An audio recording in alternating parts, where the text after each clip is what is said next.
We're going to be checking in with a live feed of Attorney General Merrick Garland as he has a major announcement coming out of the Department of Justice. We're going to check in with that in a moment. Plus, let's talk about Trump.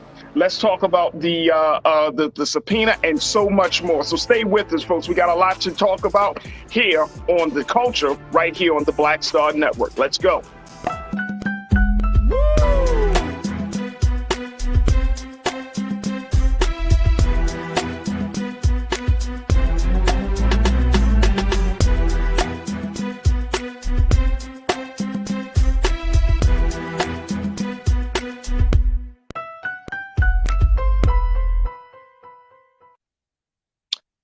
Peace, folks. I'm your host, Farajii Muhammad. Thank you so much for tuning into The Culture here on the Black Star Network.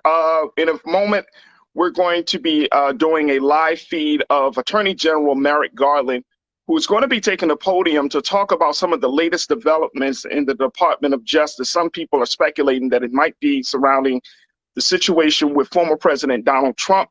But in a few moments, we will be going to that live feed. Now, today on the show, we're going to talk about the former president's trials, as he's been dealing with a number of investigations, from everything relating to his business practices to withholding classified documents once he left the White House.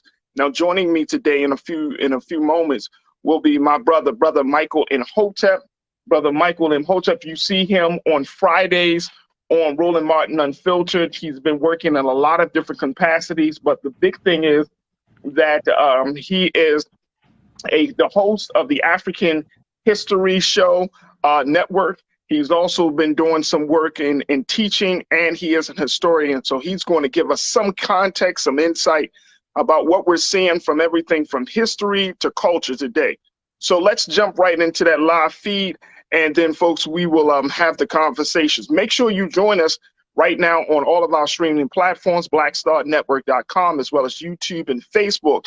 And also, you can certainly follow me at The Real Farajii to continue the conversation even offline.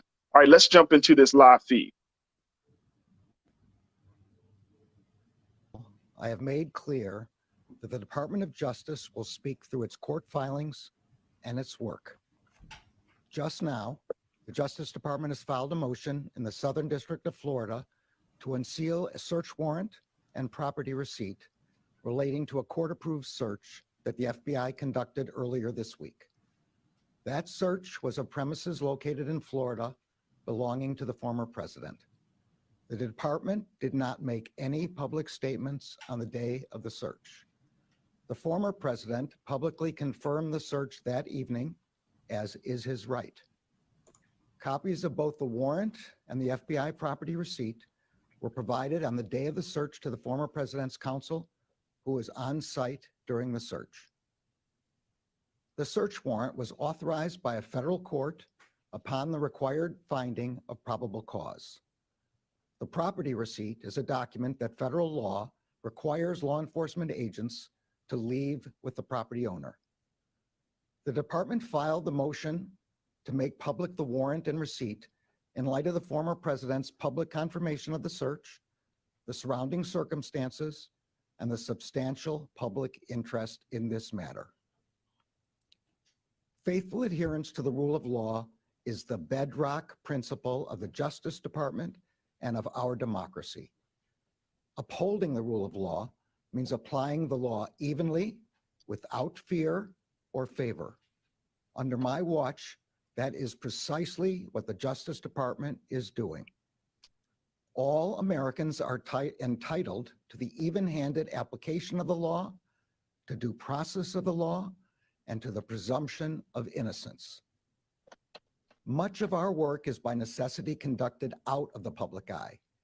We do that to protect the constitutional rights of all Americans and to protect the integrity of our investigations.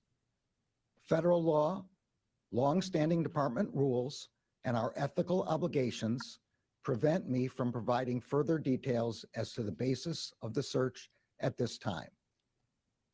There are, however, certain points I want you to know. First, I personally approved the decision to seek a search warrant in this matter. Second, the department does not take such a decision lightly. Where possible, it is standard practice to seek less intrusive means as an alternative to a search and to narrowly scope any search that is undertaken. Third, let me address recent unfounded attacks on the professionalism of the FBI and Justice Department agents and prosecutors. I will not stand by silently when their integrity is unfairly attacked. The men and women of the FBI and the Justice Department are dedicated, patriotic public servants. Every day, they protect the American people from violent crime, terrorism, and other threats to their safety while safeguarding our civil rights. They do so at great personal sacrifice and risk to themselves. I am honored to work alongside them. This is all I can say right now. More information will be made available in the appropriate way and at the appropriate time. Thank you. General, the former president said this is FBI agents? Thank you all for your questions, but as I said, this is all I can say at this time. Folks, that was Attorney General Merrick Garland giving us an update on what has transpired around the situation, a number of concerns and issues with former President Donald Trump relating to the retrieval of classified documents that the president took out of the White House once he was voted out of office. Now, the thing is, we've been talking about this FBI raid. And as you can hear the Attorney General mention, they have filed a motion to unseal the search warrant, right? And the property seized since President Trump has confirmed the search took place. And this was all authorized by the Attorney General Merrick Garland. Now, it also came out in the news earlier today that there was a subpoena that was issued to President Trump months ago from the Department of Justice. In that subpoena, they asked the president to return those classified documents. He returned some. However, he still withheld some other documents that was highly classified and that served as a real threat to the issue of national security. So that's why the Department of Justice has decided to move forward in getting the FBI to retrieve those documents. Here to talk to us about this situation and to give us some context as to what we're looking at, and more importantly, what should we expect as we move this whole situation forward, is my brother Michael Imhotep. Brother Michael has been doing the great work of using his platform, as he is the host of the African History Show Network. And it's live on, the African History Network show that can be heard live on Sundays from 9 to 11 p.m. Eastern Standard Time on 9:10 a.m. WFDF. And he's also an educator as well as a contributor for Roland Martin Unfiltered, and just an all-around good brother. Brother Michael, thank you so much for joining me today here on The Culture, brother. Hey, thanks for having me, Brother Farajii. How you doing today? Oh man, I'm doing well considering the situation. So let's kind of break this thing down, man. Right. Because there are so many conversations, Brother Michael, about, is this the nail in the coffin of Trump? Is this the beginning of the end for the former president? Now, you and I, we've been on Brother Roland's show. We've talked about Trump many times. Sure. But this whole situation feels a lot different. You know what I mean? Oh, absolutely. It absolutely is a lot different. It feels a lot different. They used to call him Teflon Don. I remember that name. That stuck with him for years, Brother Michael, calling him Right. Teflon Don. That because Right. there were so many allegations and accusations, and yet nothing would seem to stick. However, this feels different. Not only with that, like I mentioned, the subpoena that the president was given months ago to Right. ask for those documents, he didn't fully adhere to that subpoena. And then he got this investigation happening in New York State with the state's attorney, Letitia James, our sister up there, around the attorney general there, around his business practices for the Trump organization. What is going on? Well, what's happening is this stuff is really catching up with Trump, and he's getting hit from all different directions at the same time. And this is what I said was going to happen. I said, you know, first of all, I wasn't sure if he was going to run for re-election, say like a year ago. I wasn't really sure if he was going to run for re-election, number one. And one of the reasons why I said that is because he's going to be hit with so many investigations. You have the January 6th committee, and we see what's coming out of there. And then also you have the Department of Justice doing their investigation as well, which goes even beyond the January 6th committee. You have the subpoena and these classified documents. Now, we found out back during earlier this year, back around February or so, about 15 boxes of classified documents that Donald Trump had in Mar-a-Lago. And they were recovered, but we didn't know that there were still documents that were classified that were not recovered. So we found out that, well, number one, there's an article from NBC News, NBCnews.com from August 9th, which would have been Tuesday, August 9th, 2022. Trump's legal team was in talks with DOJ this spring over records stored at Mar-a-Lago, attorney says. And this goes back to talks between Trump's legal team and the Department of Justice as recently as early June 2022 over these documents.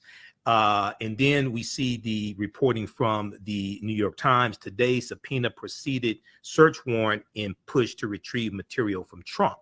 So, and it was suspected by legal analysts and scholars that the search warrant was, number one, the last resort, because they could not get these classified documents through other means, through a subpoena. Okay, number one. Number two, it's suspected that these classified documents must be very, very important, very, very sensitive, because there's never been an FBI serving a search warrant on a former president's house. This is unprecedented. Okay, and also it's important to understand, and a lot of legal analysts have said this, as well as attorney Demario Solomon Simmons on Roland Martin Unfiltered a couple of days ago.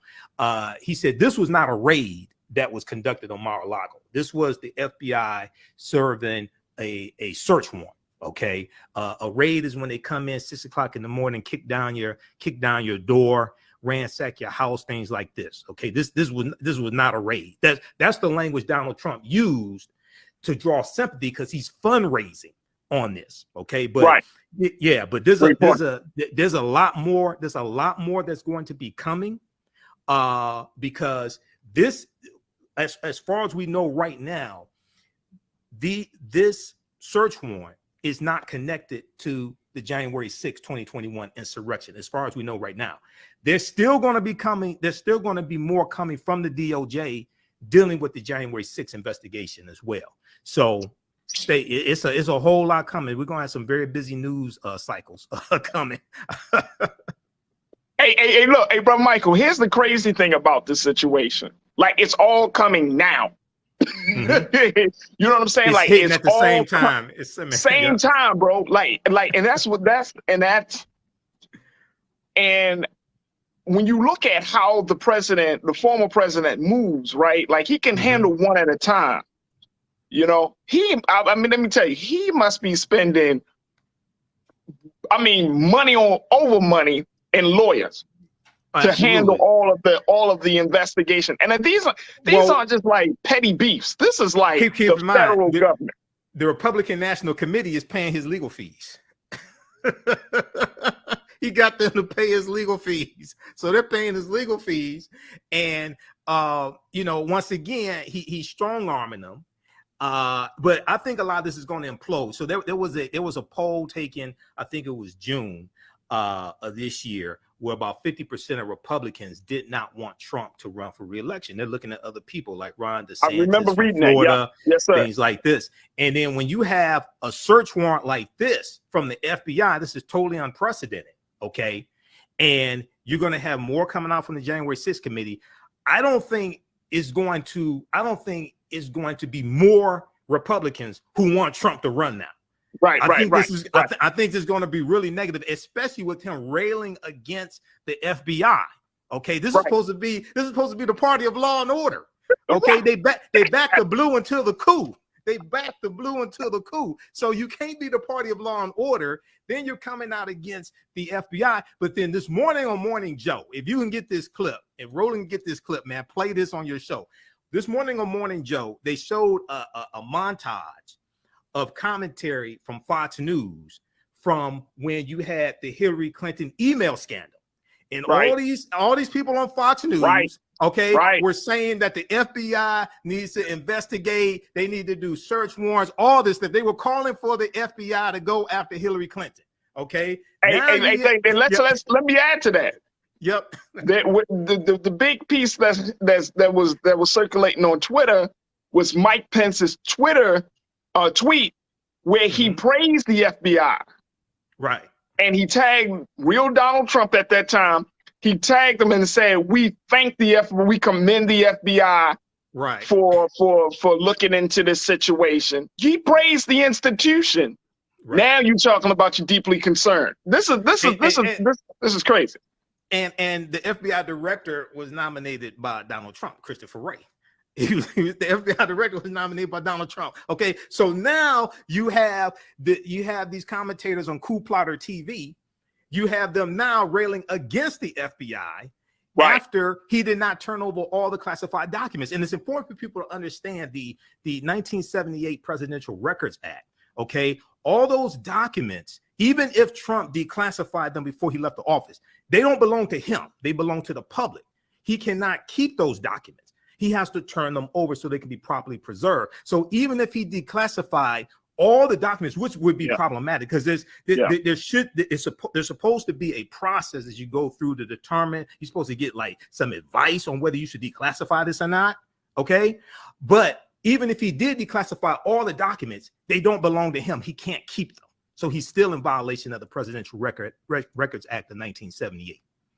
Hey, and Brother Michael, what do you make of, and there are a couple of things that you pointed out that that was along the same lines of some things that I pointed out in my show yesterday. But what do you make of Republicans rallying around this president, this man who is such a liability to the party, right? Who is so destructive and really is so antithetical to their interests, in the long term? How they're rallying around this? What do you make of? Because I think it's I think it's insanity. At this point, there has to be some conversation with the RNC, with some of these leading Republican leadership, and saying, look, this guy is an anchor. He is going to, rather not the anchor. Let me say this: he's the iceberg for this ship. He is going to take us down. Right. Well, what do you make of that, bro? Well, this is how corrupt many of them have become, and how afraid they are of Donald Trump and his thugs, the 3%ers and the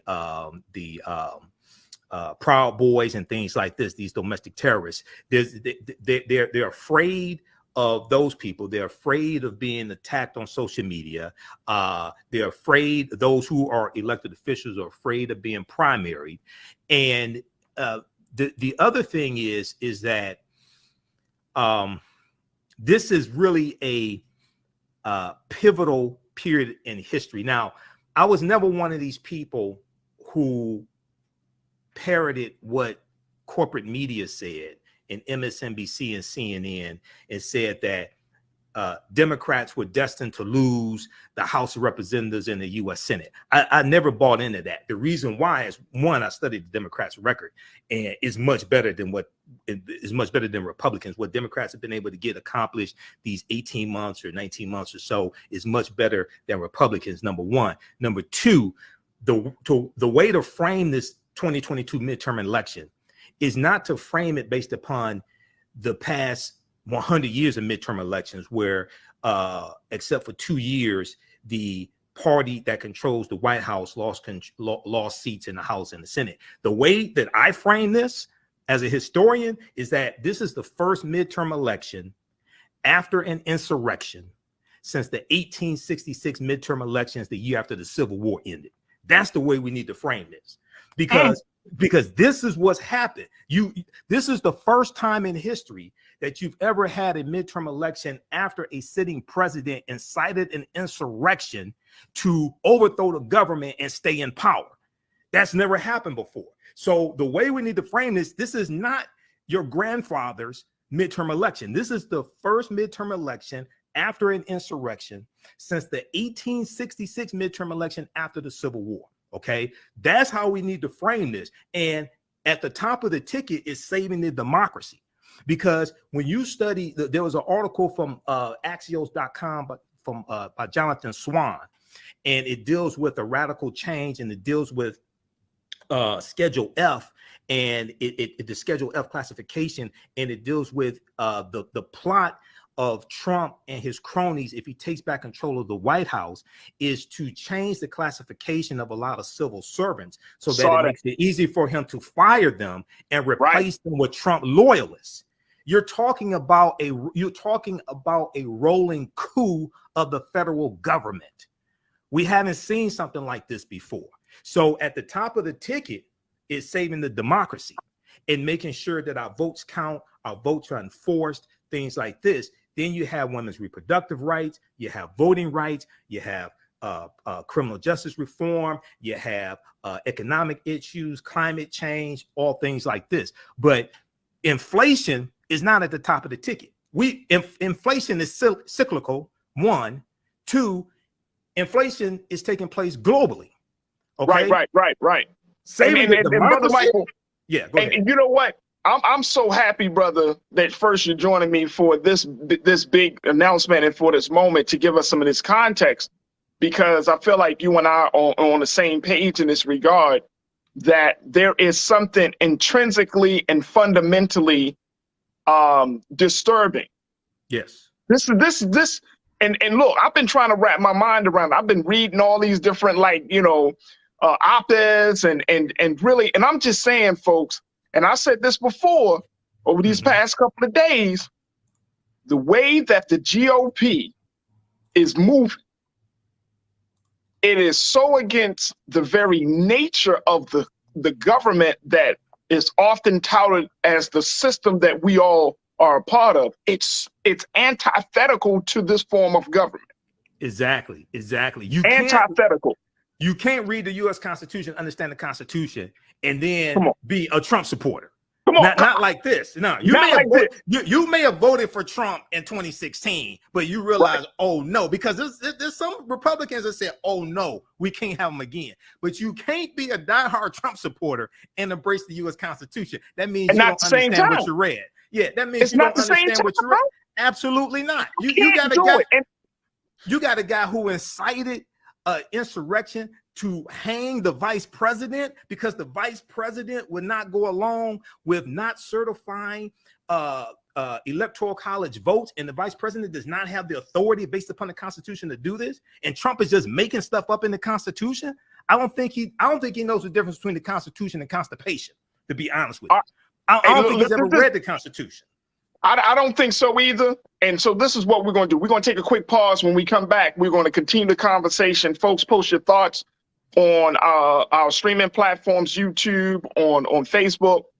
I want to play that. I want to play for you that montage that Brother Michael talked about from Morning Joe. We got it. We're going to play it, and we're going to get to your reactions. Folks, we've been talking about this very, very unprecedented moment of a former president under so much scrutiny, and with the latest announcement coming from Attorney General Merrick Garland. What does that mean to unseal the documents, the search warrant, to have this whole situation go down? We got to talk about it. It's bigger. It's so much bigger than what you, as Brother Michael said, you're talking about democracy is at stake here, folks. And at this moment, we have to figure out how we're going to navigate through this very, very uncertain space. Stay with us. More conversation, more of your thoughts, and a whole lot more as we come forward right here on The Culture on the Black Star Network.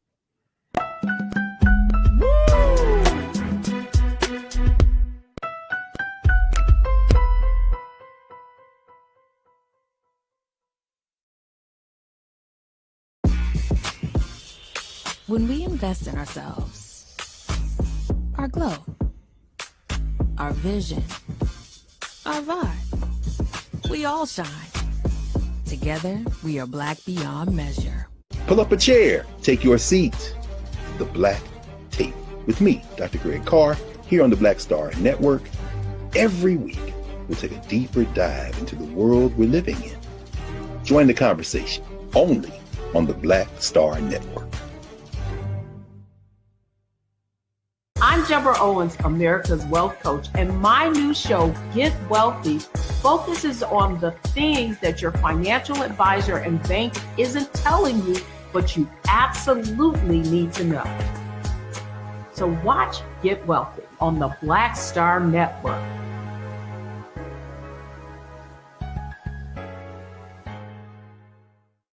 When we invest in ourselves, we all shine.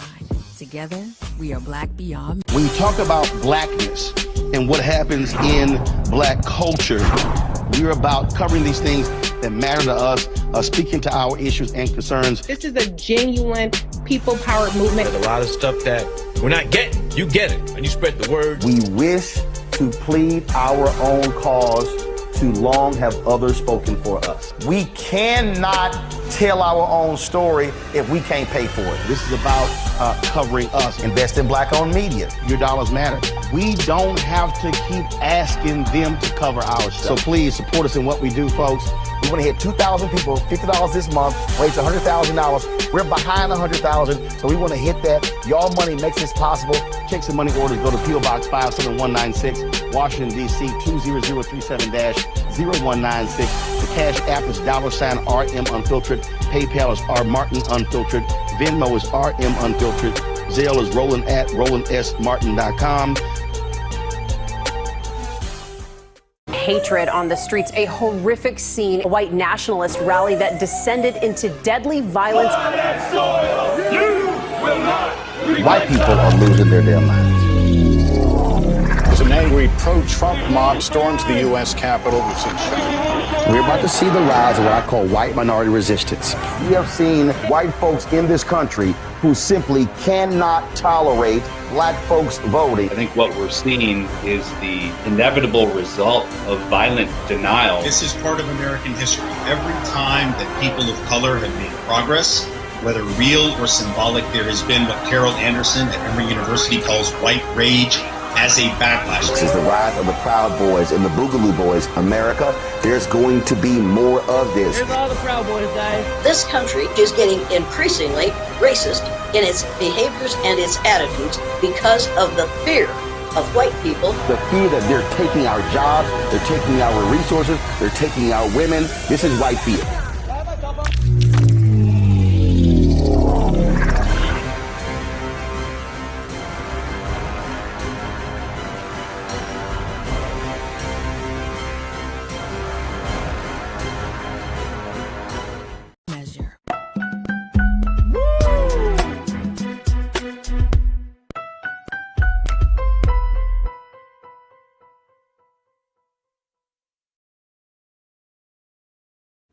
Folks, welcome back to The Culture right here on the Black Star Network. We have been having a conversation based on the announcement coming from the Attorney General Merrick Garland to give us some more details about that search of classified documents from former President's home, former President Donald Trump's home in Mar-a-Lago, Florida. We've been talking about the implications of this. And moreover, what do we expect moving forward as the former president is embroiled in a number of major investigations from the state government to the federal government, and what this all means for democracy. Now, we've been having this great conversation with my brother Michael Imhotep, who is the host of the African History Show, network show. and that you can find. You can definitely download and listen to that show, as well as he is an educator and historian, and he's providing his insight and analysis on this whole situation. But we want to hear from you. I love having my thoughts, your thoughts coming in. So no conversation is complete without you. Make sure you post your comments in the streaming platforms of YouTube, Facebook, and a whole lot more. And of course, make sure you continue to download blackstarnetwork.com, because we want to continue to move this conversation forward as we're having big discussions like this right on Black-owned media. So make sure you check us out at blackstarnetwork.com. Brother Michael, I want to bring you back into this fold, because I'm looking. And before we took the break, here's what I'm seeing. The same thing that you're seeing. Brother, I'm seeing the same thing that you're seeing. I'm seeing that this is bigger. Like you just said, look, inflation is not even at the top of the ticket. We are literally looking at a situation now. Given it, let me tell you, they got that act, the Inflation Act that had just passed. Inflation Reduction Act 2022. Yeah, right. Yeah. And that's going to tackle inflation long term. Even though in recent polls, inflation is number one, women's reproductive rights, abortion is number two. By the time you get to November, in midterm elections, I think women's reproductive rights will be number one. Charlie, I'm not sure where saving the democracy was, but that's at the top. Saving the democracy is at the top of the ticket, whether it's one of the choices or not in the poll. Okay, this is what we have to understand. That's huge. Okay, because everything else flows from that. You destroy the Constitution. Okay, everything else is gone from there. Let's keep it real. You can't have a conversation if the document, the Constitution, and again, folks, I want to frame this in the best way, because as much as we're talking about this, because I know some of us, Brother Michael, we might be in a space where, and you got to answer this right now, but I know some of us are going to be in this space where they're like, well, man, I'm happy to see that the government is falling and doing boom, boom, boom. But we don't have an alternative at this moment. Not only that, it's going to fall right on us. It's going to fall on us. No, we need to transform what it is. It's going to fall right on us. See, people say that until the ceiling collapses on their head. Okay, no. You feel that one brick. You feel that brick. You feel that domestic terrorists. You look it up. You like, wait a minute, hold up. This falling on me too. Look, man, let me tell y'all something. Let me tell you something. When the government is falling, and as many people, and we got to keep this real, folks, so many Black people has put their hopes and aspirations into this system of things, this democratic system of things, right? And if we look at it, as much as there's only a small number of folks that is like, no, we need to change it, but a lot of Black folks, a lot of Latinos, a lot of poor whites, a lot of people have put their hopes into the system of things. And as a result of that. Right. So it's important to understand that it's important to understand that, one, the federal government came to the aid of African Americans when we were being attacked by domestic terrorists during Reconstruction. Okay, see, it's important to understand that history. So you have the Ku Klux Klan Act of 1870. Well, actually go back to 1870. The U.S. Department of Justice was created in 1870 largely to protect and enforce the rights of African Americans and go after the domestic terrorists, go after the Klan and things like that in the South. This is why the U.S. Department of Justice was created. Now, the Office of Attorney General was created about 1789. But the U.S. Department of Justice, and there's an article, I just talked about this. I did a broadcast on my show Sunday. I just talked about this on my show Sunday. There's an article from SmithsonianMag.com, the Smithsonian Institute, and it deals with the first Attorney General, the first Attorney General under the Department of Justice, Amos T. Ackerman, 1870. And then how he was going after the domestic terrorists. And then 1871, the U.S. Congress passes the third of what's known as the Enforcement Acts. This was known as the Ku Klux Klan Act of 1871. And it gave the president the authority to impose martial law in counties and things like this, where African Americans and elected officials, white Republicans who were allies of African American Republicans, were being attacked. So in 1871, President Ulysses S. Grant imposes martial law in 9 counties in South Carolina to crack down on the Ku Klux Klan.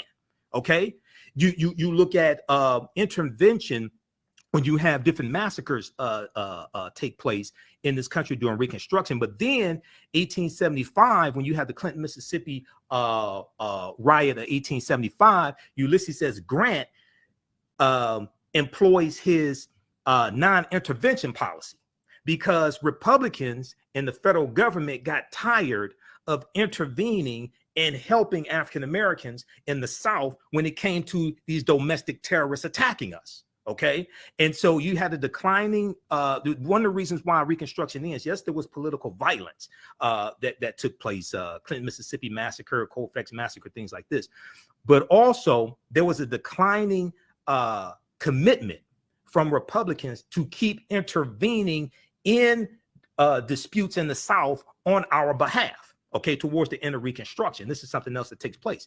But you look at Brown versus Board of Education, 1954, U.S. Supreme Court case, which overturns Plessy versus Ferguson, 1896. You look at the Montgomery bus boycott, which lasts 381 days.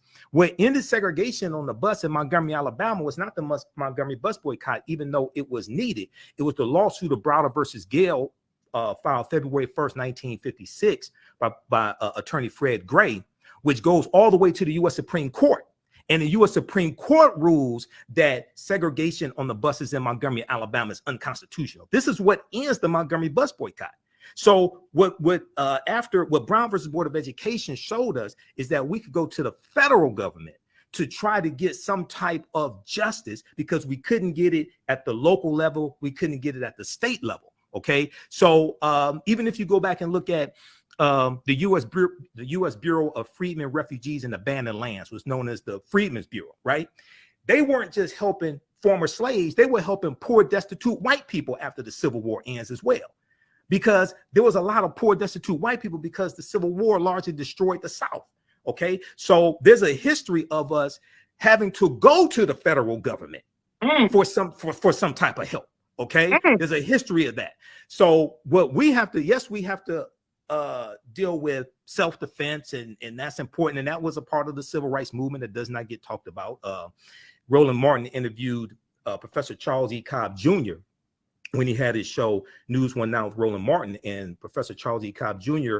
was a field secretary for SNCC, Student Nonviolent Coordinating Committee, for 5 years in rural Mississippi. And he wrote a book called This Nonviolent Stuff Will Get You Killed: How Guns Made the Civil Rights Movement Possible.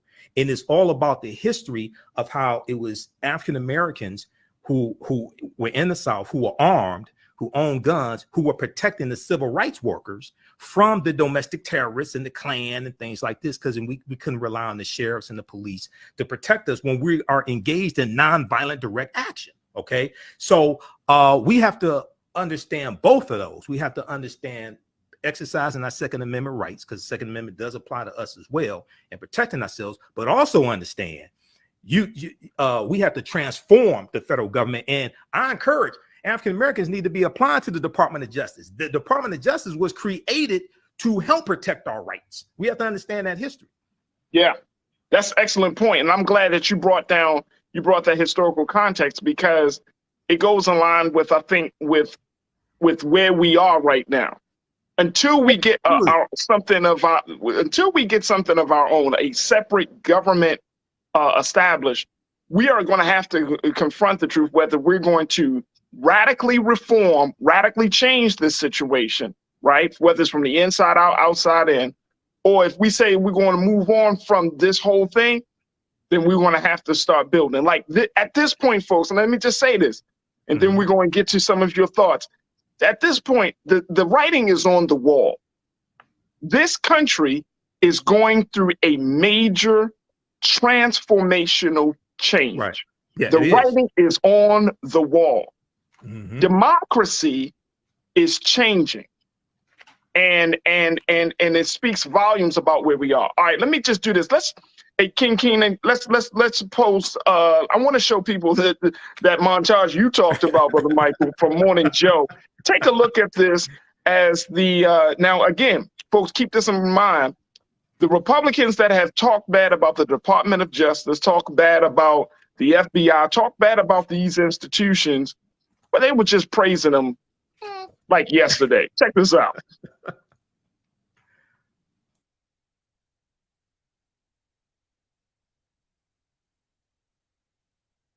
Taking the fifth. I think it's disgraceful. What happened? He pleaded the fifth, right? He pleaded the fifth. Fifth Amendment. Bob. Fifth Amendment, Fifth Amendment, Fifth Amendment. Horrible. Horrible. The mob takes the fifth. If you're innocent, why are you taking the Fifth Amendment? You sit there, Meek, and you listen to him, and he goes, Fifth Amendment. If you're innocent, why are you taking the Fifth Amendment?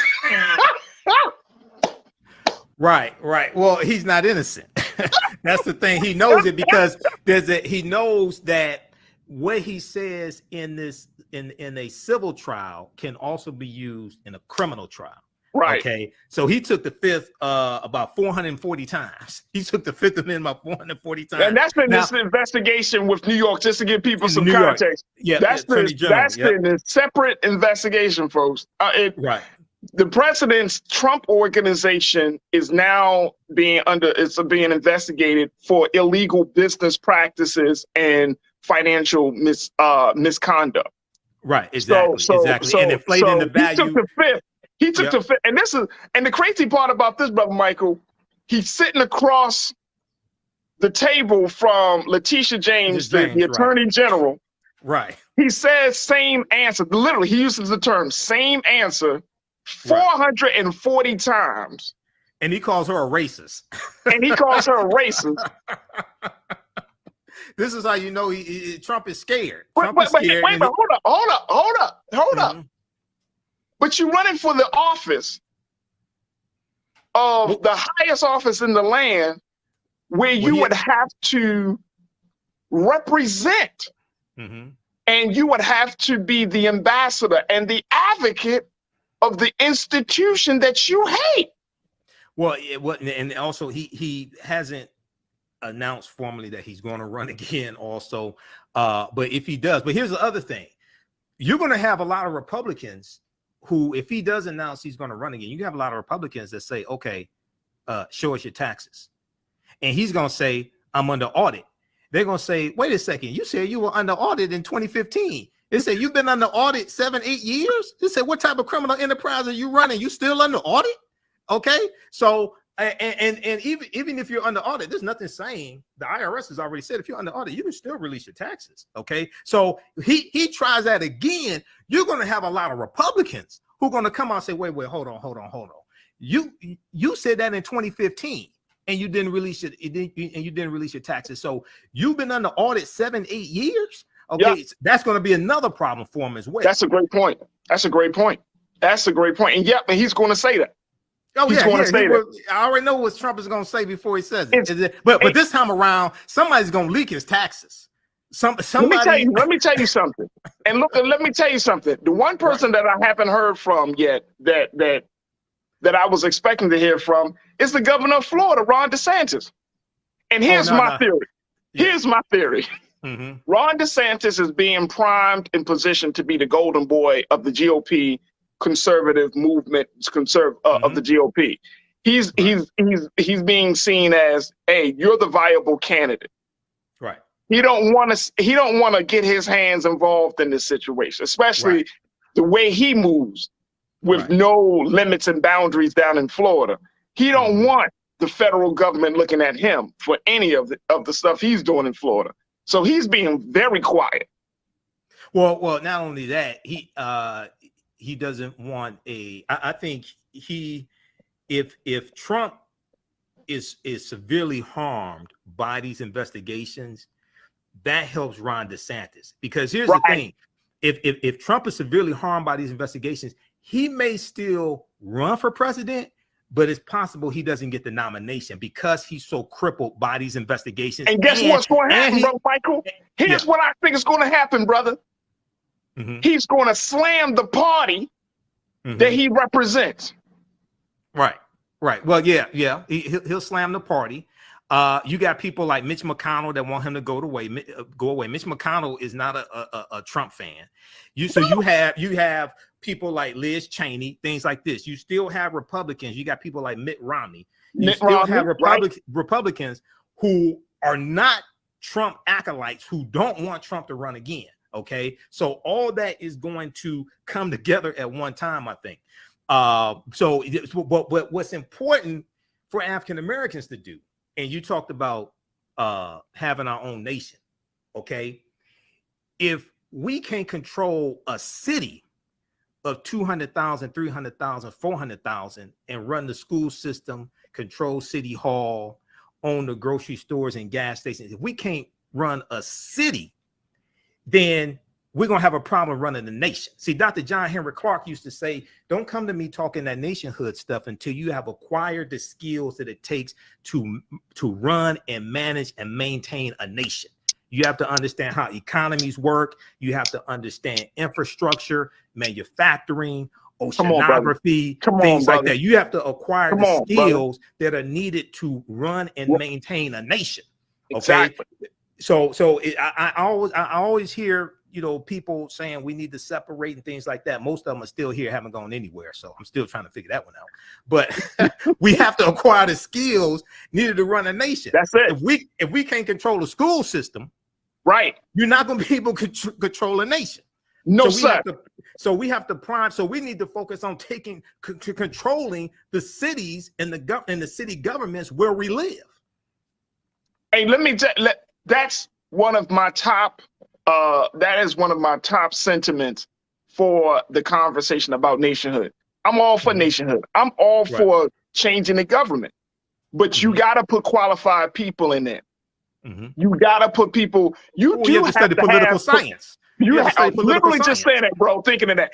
Absolutely, you really do have to have political science, like these young brilliant minds that are coming out from HBCUs and PWIs who want to serve our people, who want to see a better form of governance, right, in America, who want to do the right thing. Start to cultivate them, and this is years in the making. And you know this history, brother Michael. 50 years, and I've been talking about this. But when we had that great political convention in 1972 in Gary, Indiana, that is the beginning. That was the beginning of a situation where, we've produced some of the great political leaders like a Jesse Jackson or Al Sharpton or Miri Baraka. But when we're talking about, there is no formidable pipeline of political leadership, Black political leadership, that when you come out of college, we're going to bring you through this pipeline. We bring you through maybe a nonprofit, or we bring you through a civil rights organization. And then you bring your skills and you understand. We'll put you in in an economic space, or we'll put you in the school system, learn how to run these systems, right? And then prime you, as you said, prime you to run cities, to run states, prime getting you ready to understand that. There's no pipeline for that. And look, leadership is not developed in a vacuum. Right. It has to go through a pipeline. It has to be cultivated. And I think that is one of the key things that we have been missing from this whole process. I want to make sure we get to our watchers. And folks, thank y'all for checking in. So many of new watchers, and I am very, very happy and welcome you to the culture here and to the culture, our online culture crew. Let's go to Me First. Me First, you posted this. People don't realize these records were actually stolen and not legally taken. Right. Exactly. The president can't take those with him. The Presidential Records Act of 1978 was instituted after Richard Nixon resigned from office, and the feds executed the search warrant on Mar-a-Lago on the anniversary of Richard Nixon announcing he was leaving the White House as well. Okay, so that's a coincidence. Yeah. Okay. Yeah. But those records do not belong to the president. Even if he declassified them, they belong to the American people. And if they're not declassified, they're sensitive records. So he does not own them at all. So he can't take them with him. Absolutely. Not at all. Not at all. Janae, you said, Michael, can he really run? Why are we floating this rumor? We should be saying he's going to jail. Let that be the slogan. Well, we hope he goes to jail, but it's not going to be in the next year or so. So that's going to take some time. Even if he was indicted today, the trial probably wouldn't be for another year. So right. And then you have to get a conviction. You have to have a jury of 12 that conviction. So hopefully he goes to prison, but we have to make sure that we vote. Okay, and vote all these coup plotters out of office and make sure Donald Trump does not get elected as president ever again. Absolutely, or any elected absolutely. Office as far as that goes. Absolutely. Me first, Janae, thank y'all so much for your comments. Mingley, Natasha Surge, always good to hear from you. You said these Trump supporters about to go nuts. They already going nuts. Going nuts. And he's trying to frame the conversation. They are already going nuts. Let me just share with you what the former president had to say. Because, of course, they're trying to frame the conversation, Brother Michael, where he's trying to frame it where it looks like it's an attack on him versus the fact. And I want to make sure, okay, let me just share this with you. This is what President Trump, he just put this out a few moments ago to the Merrick Garland Attorney General's news conference. He said, quote, "I continue to ask, what happened to the 33 million pages of documents taken to Chicago by President Obama? The fake news media refuses to talk about that. They want it canceled." What the hell are you talking about, sir? 33 million documents. Where would you put 33 million pages of documents taken to Chicago by President Obama? Come on, what the hell are you talking about, man? I don't know. What? Hey, Brother Michael, this thing getting to him so bad, he disconnected from reality. I mean, real talk. Yeah, I don't know what he's talking about, where he got that information from, but I do know that he increased the penalty to, I think, 5 years in prison for mishandling classified documents and things like this when he was in office after the Hillary Clinton email scandal. So he could get caught up by a policy he put in place. He increased the penalty for mishandling classified documents, things like that. So but what I really want people to understand, getting back to your point about political infrastructure, this is something that I've been talking about, and I teach a concept called political self-defense as well.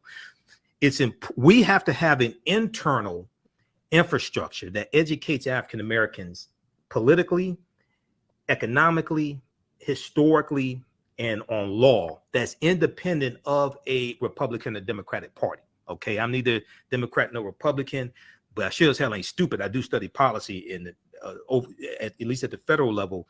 Democrats' policies are much better than Republicans. But we have to have an internal infrastructure that educates us on these topics. We cannot wait on a political party to come educate us on why the midterm elections are important or the issues in the midterm elections. We cannot wait on that. Okay, we have to understand what's at stake and take the fight to them as well, and educate our people, mobilize our people. And I'm all for us. We should have the Democratic Party should put money in the community and outreach and all that stuff. Too much is at stake to wait on them to do the right thing. Okay, no doubt. We have to educate our people. And one of the things I encourage people to do, and I talk about this on Roland's show, go to whitehouse.gov. Whitehouse.gov is a really, really good resource. It's the official website of the White House, number one. All the press releases, fact sheets, all that stuff is at whitehouse.gov. And they have a 19-page document there that shows how the policies of the Biden-Harris administration are benefiting the African-American community. And I'll find it here in just a second. So go ahead. Sure. Let's take some more comments really quickly. Let's go back to the comments very quickly. Brother O. Sampson. You say, can we just take this Trump down already? Jeez. Yeah. Well, oh, that's going to why. take time. Hey, look. I don't know about y'all. I want to see. In the name of my man, in the words of my man Franklin Saint, brick by brick. I want to see it fall brick by brick. Oh yeah, absolutely. Brick by brick. Well, it's happening in this. I want to see orange toupee hair by orange toupee hair. Right. Well, this look, man, I want to see. But here's the thing. Though. Here's the thing. As much as we can, and I'm not trying to make light of the situation because there's still so much at stake, and this is why it's not just about one man, folks. Exactly. Please, let's not get into a space and say if Trump is out, because this is the narrative that I think the Democrats are going to take on to, that if we get Trump out, we can go back to business as usual. The system needed to be uprooted and disturbed and shaken. The system needed to do this, to go through this process, right? We need to have we use the term reckoning right now to talk about the race issues in this country. But if you define the term reckoning, it talks about a universal change, the reckoning, the system, the way that the government is structured in this country. It needs to go through a purification process. We need a thorough reconstruction. It needs to go through a reckoning where we can see the loopholes, the fallacies, the cracks in the foundation, because there are so many different people in this country. There's so many interests in this country. So for me, I want us to go through this, right? We got to go through this in the best way that we can. That's going to protect our interests and our rights. But look, I'm not mad that we're going through this, because enough is enough. Yeah, we can't keep going through. We can't keep the poor, the middle class. We can't keep holding up the weight of the corrupt decisions made by the rich, not all, but most, by the rich. We can't keep carrying corporations on our backs. Right. We just can't keep doing this. Go ahead, brother. Yeah, holding Trump accountable, number one, and not just Trump, but also his cronies, holding them accountable is one of the reasons why it's so important for Democrats to maintain control of the House of Representatives and the Senate. Number one. Number two, the transformational policies. You look at the $1.9 trillion American Rescue Plan that provided funding for schools to open back up and paid for hiring more teachers and having smaller classrooms. There was $46.5 billion for rental assistance for renters as well as landlords. There was stimulus money. There was the $4 billion in debt forgiveness for African-American farmers, Latino farmers, and Asian American farmers, Native American farmers. Now, even though you had lawsuits from white farmers who were jealous, and that's being blocked and tied up in court, no Republicans in the House or the Senate voted for the American Rescue Plan. It's important for people to understand this. When it came time to rescue America from COVID-19, rescue the economy, open schools back up, no Republicans voted for that bill. Okay. Also, no Republicans in the House voted for the George Floyd Justice and Policing Act, which passed the House of Representatives in August. It passed House of Representatives, I think it was March of 2021 by a vote of 220 to 212. And it was blocked in the Senate by a Black Republican, Senator Tim Scott, who lied about what the sticking point was. Okay. So if you read the document at whitehouse.gov, the Biden-Harris administration advances equity and opportunity for Black people and communities across the country. And I posted the link here. Maybe when we come back from the break, they can pull it up so people can see that. This is a 19-page document. If you read this, this shows you directly how these policies are helping African Americans. Most of the stuff you won't see on MSNBC or CNN. Look, we got to take a quick pause. When we move forward, folks, let's continue this conversation. There's so many people and so many dynamics to this thing. Even though we've been talking about President Trump and his issues and the many investigations around him, this just shines a spotlight on where we are in this country. It shines a spotlight on leadership. It shines a spotlight on systemic inequities and inequalities. It shines a spotlight on this idea of what it means to have a true democracy, and so much more. Keep your comments coming. We're going to get back to that, and we're going to certainly get back to the brilliance and scholarship of our brother Michael Imhotep. Stay with us. This all happening on The Culture right here on the Black Star Network.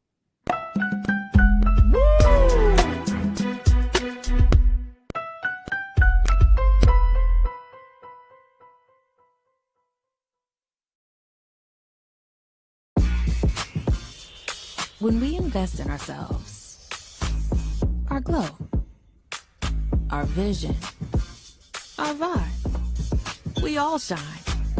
Together, we are black beyond measure. Pull up a chair, take your seat. The Black Tape with me, Dr. Greg Carr, here on the Black Star Network. Every week, we'll take a deeper dive into the world we're living in. Join the conversation only on the Black Star Network.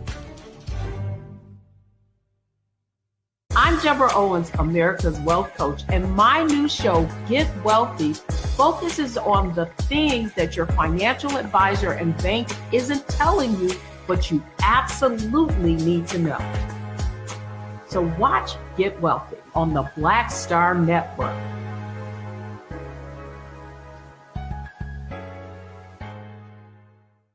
Hi, I'm Dr. Jackie Hood Martin, and I have a question for you. Ever feel as if your life is teetering and the weight and pressure of the world is consistently on your shoulders? Well, let me tell you, living a balanced life isn't easy. Join me each Tuesday on Black Star Network for A Balanced Life with Dr. Jackie.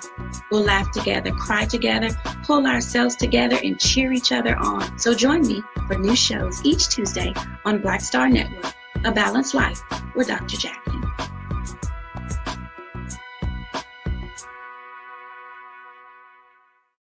When we invest in ourselves, we all shine. Together, we are black beyond measure. When you talk about blackness and what happens in black culture, we're about covering these things that matter to us, speaking to our issues and concerns. This is a genuine people-powered movement. There's a lot of stuff that we're not getting. You get it, and you spread the word. We wish to plead our own cause. Too long have others spoken for us. We cannot tell our own story if we can't pay for it. This is about covering us. Invest in black-owned media. Your dollars matter.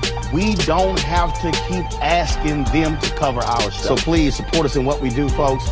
We want to hit 2,000 people, $50 this month, raise $100,000. We're behind 100,000, so we want to hit that. Y'all money makes this possible. Check some money orders. Go to P.O. Box 57196, Washington, D.C. 20037-0196. The Cash App is $RM Unfiltered. PayPal is R Martin Unfiltered. Venmo is RM Unfiltered. Zelle is Roland at RolandSMartin.com. Hatred on the streets, a horrific scene, a white nationalist rally that descended into deadly violence. White people are losing their damn minds. As an angry pro-Trump mob storms the U.S. Capitol, we've seen We're about to see the rise of what I call white minority resistance. We have seen white folks in this country who simply cannot tolerate black folks voting. I think what we're seeing is the inevitable result of violent denial. This is part of American history. Every time that people of color have made progress, whether real or symbolic, there has been what Carol Anderson at Emory University calls white rage as a backlash. This is the rise of the Proud Boys and the Boogaloo Boys. America, there's going to be more of this. Here's all the Proud Boys, guys. This country is getting increasingly racist in its behaviors and its attitudes because of the fear of white people. The fear that they're taking our jobs, they're taking our resources, they're taking our women. This is white fear.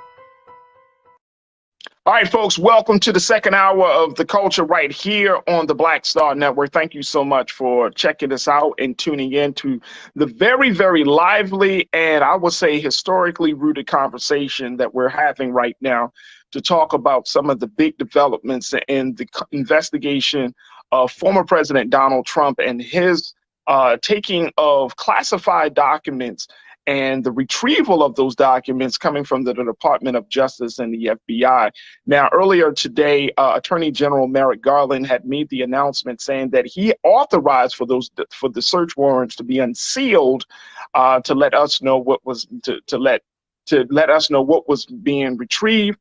And most importantly, it also came out that the New York Times reported earlier today that there was a subpoena sent to President Trump and his lawyers about these documents, and that the president only gave a few of the documents back, but there were still some more highly classified documents that were missing from the boxes that the president took from the White House. And so as a result of that, those documents being high in nature, highly classified, very sensitive, and as the Department of Justice has put it, served as a threat to national security, the decision was made for the FBI to search and seize those documents. So this wasn't a raid, folks. This was not a raid. President Trump knew that because of him not following orders, because of him not following the law, that this was going to happen. This was not a raid, folks. This wasn't like, oh, you took documents that should have stayed in the possession of the National Archives. These documents should have been returned. So I don't want us to get into a space of calling this a raid when the president and all the other interested parties knew that a day would come when the FBI and the Department of Justice would move forward. And why wouldn't it? Right, exactly. Why wouldn't it? Considering this is the protocol for any president. Every single president that has sat in the White House understood that that the documents that were used in handling White House business and White House affairs and national security affairs stay within the White House, stay within the National Archives. Every president except this one, unless you're trying to cover up something, unless you're trying to hide something, unless you're trying to constantly invoke the Fifth Amendment to show that you're not complicit in some type of foolishness. Oh, you did invoke the Fifth Amendment quite a number of times. That's another investigation. We've been having this conversation with Brother Michael Imhotep. Brother Michael, who is a scholar, an educator, a historian, and he's doing a dynamic job on making sure that we stay up to date on everything what's happening in this moment as we look at history on the African History Network. You can check him out on his website at africanhistorynetwork.com. Brother Michael, again, we thank you so much, dear brother, for taking time out for being on this.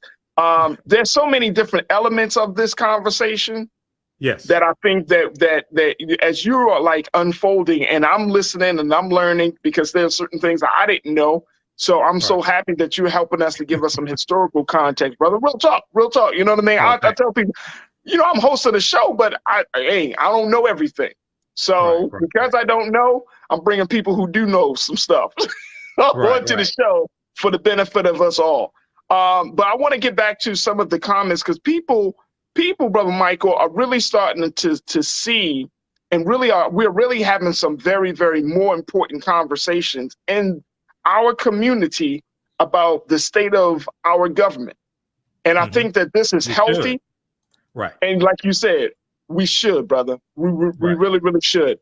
Nisa, always good to hear from you. Nisa, 1971, you say, this is the republic designed by rich white men for rich white men. The democracy we all imagine we live in does not exist per se. We can create one, but let's not be disillusioned about today's issues. Yeah, I think that's the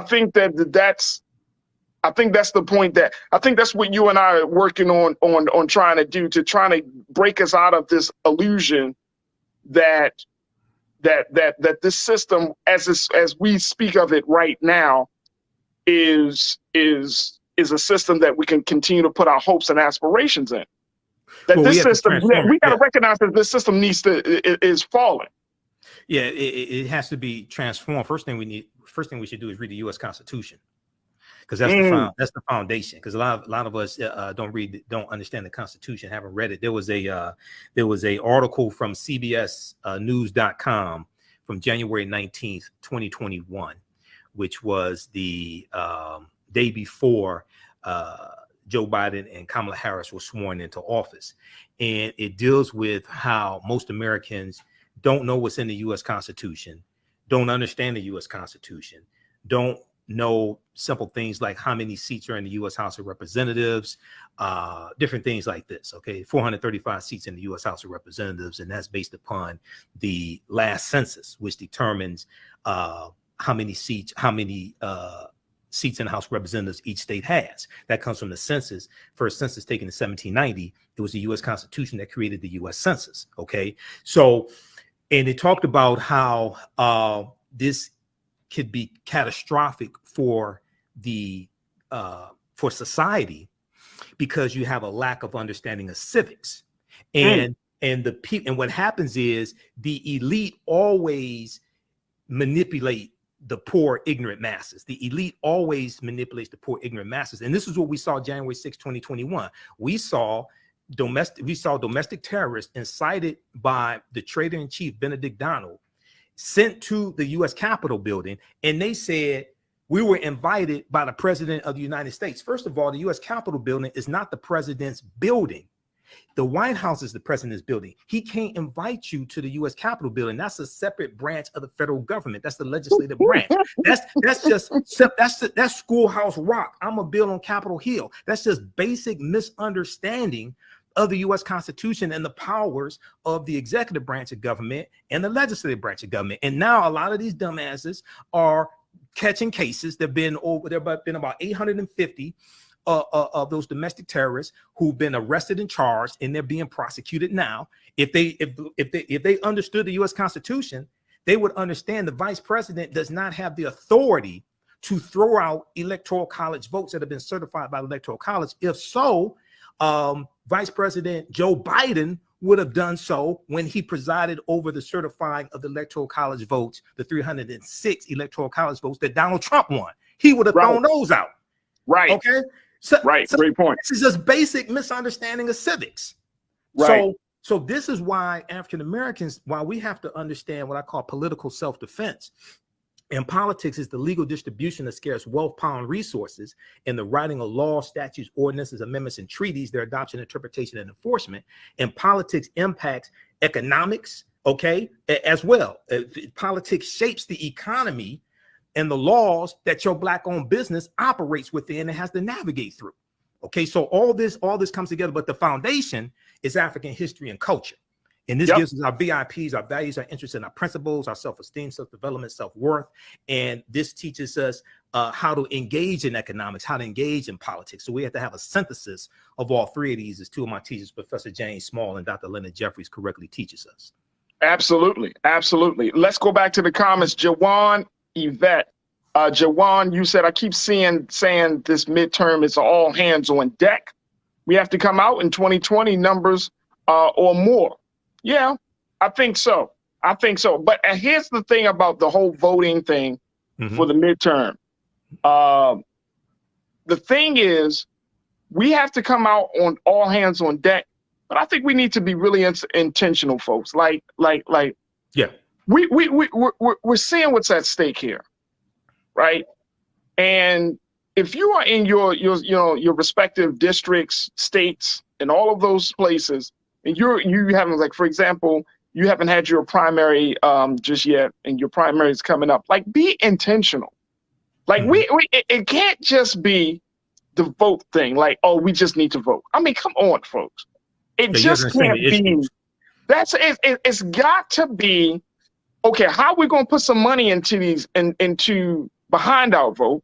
It's got to be. What are the policies that we're going to be pushing? We're not. No. We're setting the agenda. Don't let somebody come in front of you and just be like, we want better schools, better roads, and we're going to lower crime. And it's like, okay, who doesn't want those things, right? So, Right. I mean, be very intentional about what is it that you want your representative, your elected official to do. You come to them with your ideas, your issues. Don't Yeah, just your agenda. don't. Yeah, man, I mean, it becomes sad because we're going to keep going down this vicious circle of like, all right, so let's vote somebody else in, and then if they mess up, they screw up, and we're like, okay, we just vote somebody. Like, come on, man. Like, the system is going through, as you mentioned, Brother Michael, has to be transformed. This system is going through a transformational change, and we're still using antiquated, outdated tools to bring Right. about that change. Right. Now, This the is system is why- already changing. Yeah, But this you is know, why. it's like you. Go ahead, brother. Yeah, this is why it's important to understand local politics, because Republicans are better at messaging and teaching about local politics, city, county, and state government. And this is why when you look at, for instance, how they've manipulated critical race theory, and they've refashioned what critical race theory is, and they have created this umbrella that they mislabel critical race theory, and it deals with all the things, conversations that they don't like about race, racism, white supremacy, the history of slavery, things like this. So they put it all underneath this umbrella of critical race theory, and then they have their various nonprofit organizations and things like this to educate white parents on how to organize and run for school board offices, run for school board positions, show up to school board meetings, start promoting banning books, things like this, create these culture wars. And that it evolved partly out of the fight dealing with COVID-19 requirements and restrictions in the schools. And then it evolved to banning books. It evolved to attacking critical race theory, fueled by Fox News. Okay, there was a 16. Everybody should read this. There was a 16-page. I got to pull up my critical race theory file folder. Actually, there's a 16-page. Pull up the file, expose. There's a 16-page expose from NBCnews.com that deals with the whole history of how critical race theory became an issue in schools and with school boards. Okay, and it's funded by dark money groups. It's fueled by Fox News, and this is going to be we see this being a big issue in the midterm elections. But they're focused on all these culture wars, transgender bathrooms, transgender athletes, banning books, critical race theory, things like this. Now, when it comes to fighting inflation, Republicans have nothing for you. When it comes to protecting women's reproductive rights, Republicans have nothing for you. When it comes to police reform, criminal justice reform, basically they have nothing for you. Okay, but they want to fight these culture wars. All right, we got to be smarter than that and really understand how these policies impact us. So that's why that fact sheet, I think Keenan said they have the fact sheet. I could just show that to you quickly. That's from White House. Yeah, hey, Keenan, let's pull up the fact sheet so we can take a look at this very quickly. Here it is, folks. Yeah, okay. So fact sheet: the Biden-Harris administration advances equity and opportunity for Black people and communities across the country. Now, this one was last updated February 28th, 2022. It doesn't include the Emmett Till anti-lynching bill, which took 122 years to get a federal anti-lynching bill passed. It doesn't include that. It doesn't include the Judge Ketanji Brown Jackson. It doesn't include the plan for the 300 strategies they released to deal with 90 federal agencies to deal with racial inequity across federal governments. It doesn't include that, but it's 19 pages. It breaks down the American Rescue Plan. It deals with the $5.8 billion that HBCUs got in funding in 2021, which is a record amount of funding. It deals with the infrastructure bill, the $1.2 trillion infrastructure bill. That's on page 2. How it says reversing decades of disinvestment through the bipartisan infrastructure law. It'll replace lead pipes, like in places like Flint, Michigan. when you had the Flint water crisis, there was a study that came out that showed how there were 3,000 communities across the country that had higher lead levels in their water than Flint, Michigan. Okay, this right here will replace those lead pipes. Something else, in addition to increasing access to good paying jobs, because the infrastructure bill is going to create a lot of jobs. Something that doesn't get talked about a lot is starting to repair the damage that the interstate highways did when they ran through African-American communities.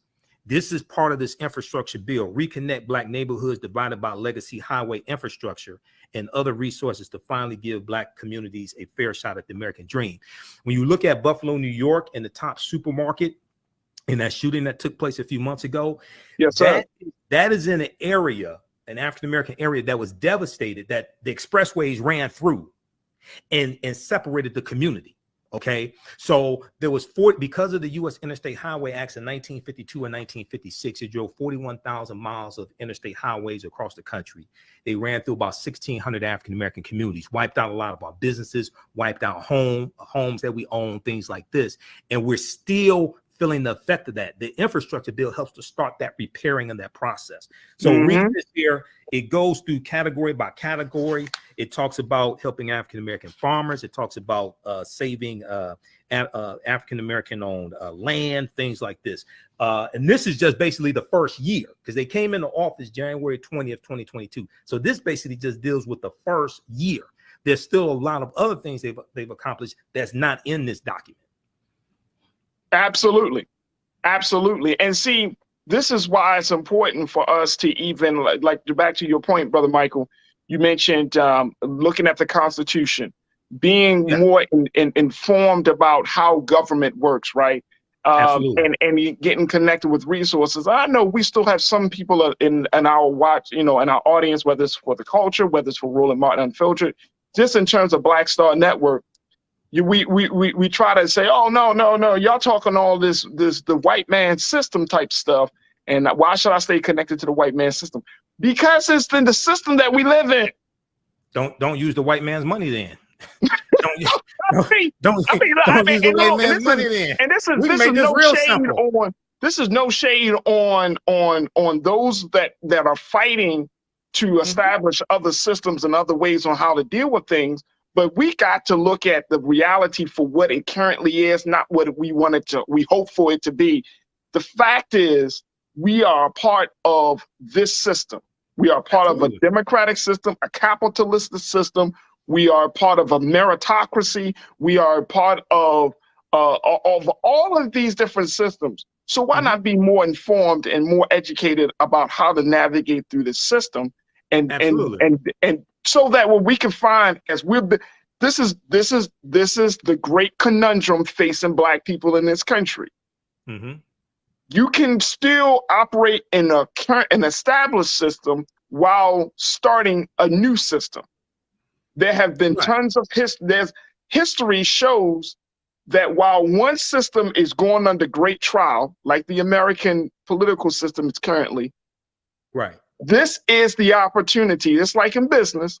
I'll never forget reading stories of businesses. Whenever there's a major calamity in business or in the country, corporations look at that calamity and not see it as a setback, but they see it as an opportunity. I've read stories, Brother Michael, just for using this as an example. When Hurricane Katrina hit our people down in New Orleans, you know what they did? They say, okay, the water is going to recede. But once that water dries up in that land and people are moved out, we're going to start to invest in that area because that area is going to be ours. They see opportunity in the midst of tragedy. I know it's not, and that's part of being a capitalist, right? You see dollars in the midst of people's pain. But my point is that we have to look at this tragedy, look at all of that is happening in this country, and say, okay, where's the opportunity for the marginalized, for Black and brown? Where's the opportunity for poor people? Where's the opportunity for us to get to be seen and heard? Where's the opportunity? There are big opportunities right in front of us, folks. Well, yeah, this is understanding the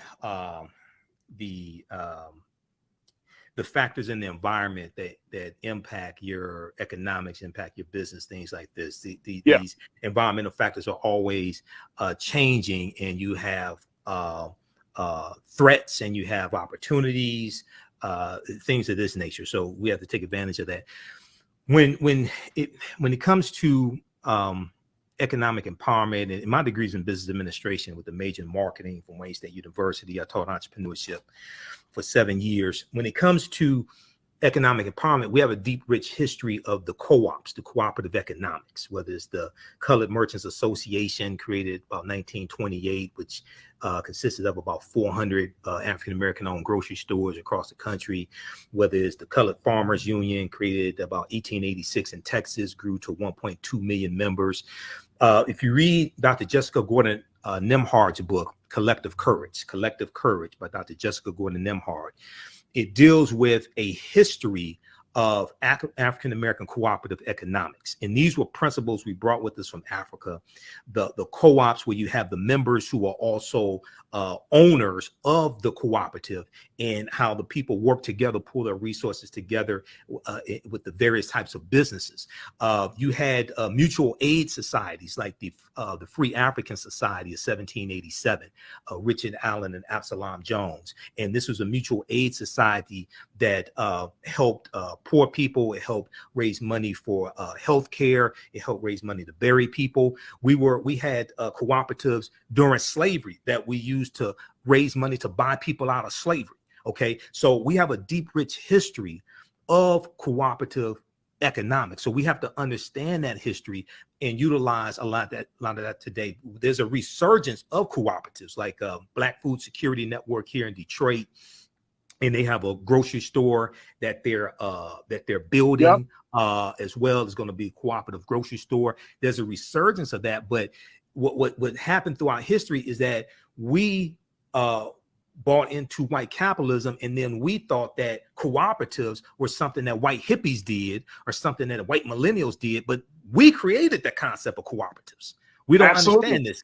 One of the most popular type of cooperatives is a credit union, which is different than a bank, because the people that have accounts with the credit unions are members, they're part owners of the credit union as well. So we have to tap into that history. That's where our strength is with the cooperatives when it comes to economics.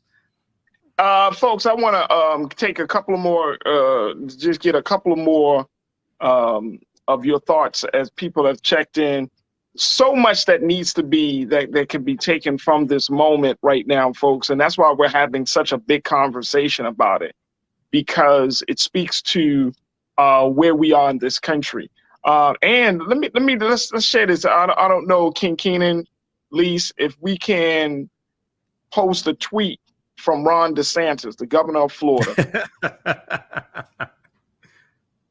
I just said it. I was like, yo, the governor of Florida, mad quiet, son. Well, he posted a tweet. We got that? All right. Check this out. The governor of Florida said, the raid of Mar-a-Lago is another escalation in the weaponization of federal agencies against the regime's political opponents. While people like Hunter Biden get treated with kid gloves, now the regime is getting another 87,000 IRS agents to wield against its adversaries. Banana Republic. I'm telling you. Hold on. Hey, Mike. Oh, go ahead. Go ahead. Go ahead. I'm just. Well, he's falling in line. He's falling in line. Right. Then this is the same guy that's created a police force to monitor elections. This is the same guy who sent sheriffs to the home of a doctor who was dealing with COVID-19 protocols and precautions, if I remember correctly, that he disagreed with. So he sent the sheriff to her home. You know, so this is more of these Republican talking points that were supposed to be the party. They were supposed to be the party of law and order. Okay, the 87,000 IRS agents there to crack down on people who haven't been taking their taxes, paying their taxes, especially the wealthy.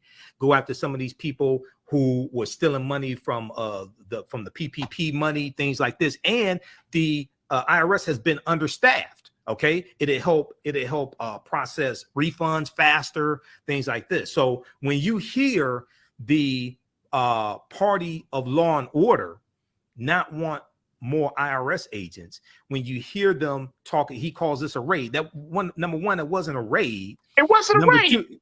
Number two, they're getting back classified documents that Donald Trump did not give up. Michael, this is the part, folks. This is the part that I just don't get, and this is why it's destructive. Listen to the language of the governor. Right. Regime. Weaponization.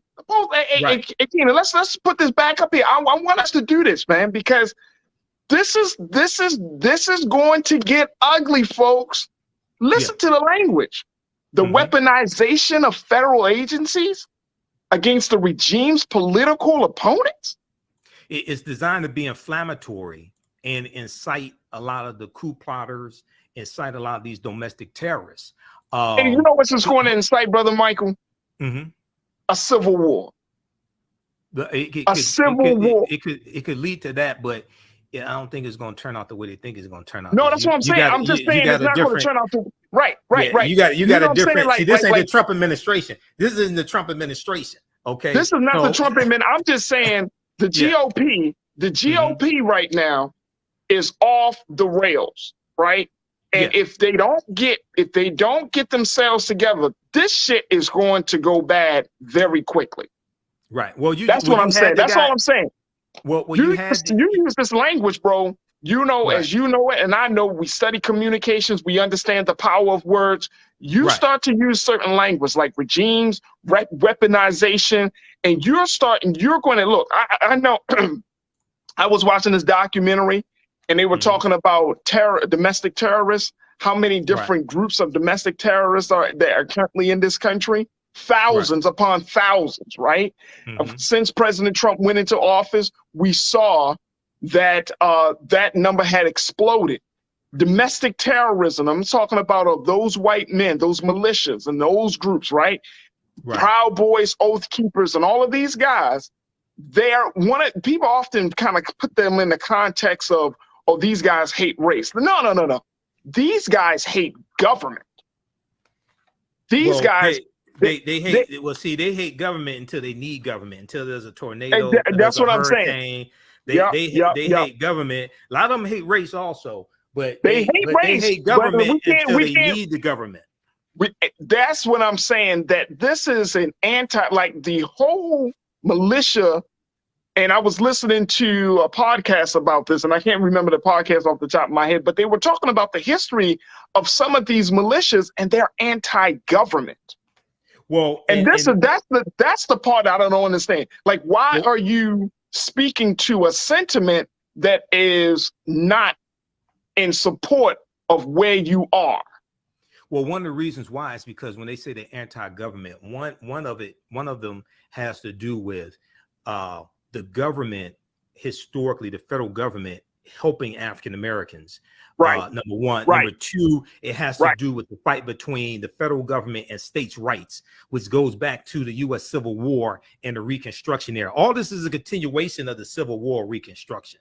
This is what this really is. When you hear them talking about, especially the southern states, these former Confederate states, talking more about states' rights, they were infuriated by the 1964 Civil Rights Act, which changed the lives of a lot of these Southern segregationists. They were infuriated by the 1965 Voting Rights Act. Okay, because if you go back and you look at 1870 and the 15th Amendment, these Southern states started putting policies in place to get around the 15th Amendment to suppress the African American vote. And this is right around 1870 that they start having felony disenfranchisement, meaning that they start passing laws where you lose your voting rights if you have a felony conviction. That's going to start right around 1870 when with the 15th Amendment that guarantees the right to vote for African American men. All right. And then when we go and we look at what happens, Florida was the first state where Ron DeSantis is. Florida was the first state to have poll taxes in 1889, which means you had to pay a tax to register to vote. And this was designed to suppress the African-American vote. Then in 1890, you have what's known as the Mississippi State Convention of 1890, where they rewrote the state constitution to impose poll taxes and literacy tests to suppress the African-American vote in the state where African-Americans were the majority of the population. The white man that presided over the state convention, his name was Solomon Saladin Calhoun. He was a white county judge, and he said, we came here to exclude the Negro. And this is what they did. What they did in Mississippi became known as the Mississippi Plan, and it became adopted by other southern states, South Carolina, Louisiana, 1898, Alabama, 1901, Georgia, North Carolina. They go through and rewrite their state constitutions. Louisiana institutes the grandfather clause in 1898, which states that if your grandfather could not vote prior to 1867, that means you can't vote. Okay, so this was a way to get around the 15th Amendment and not hurt poor white men, and many of them who were illiterate, who couldn't pass a literacy test. Okay, so they're coming up with ways to get around the 15th Amendment of the U.S. Constitution to suppress our vote. And then the African Americans who were elected to Congress, a couple in the Senate, but also elected office. Because during Reconstruction, there's about 2,000 African-American men that get elected to public office during Reconstruction. The majority of the state legislature in South Carolina were African-American men, okay?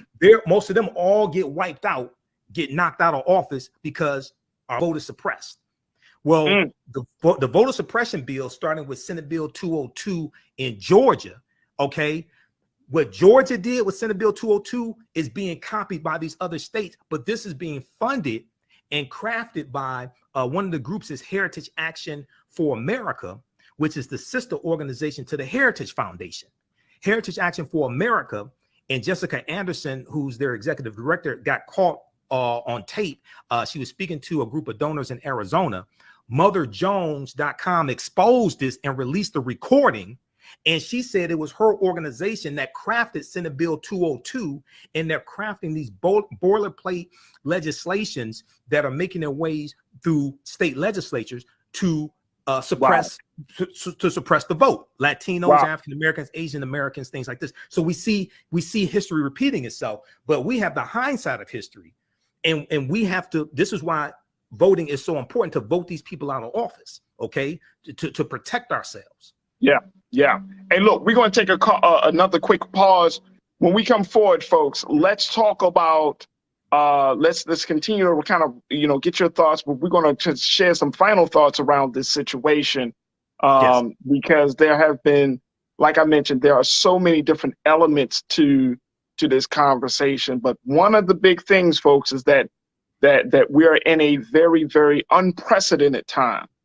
Yes. History is being made as we speak today, and we have to determine and figure out what our history is going to be moving forward. So we're going to continue the conversation, get some final thoughts from you, get some final thoughts from Brother Michael, and so much more. So stay with us. You tune into The Culture right here on the Black Star Network. We'll have that conversation when we come forward.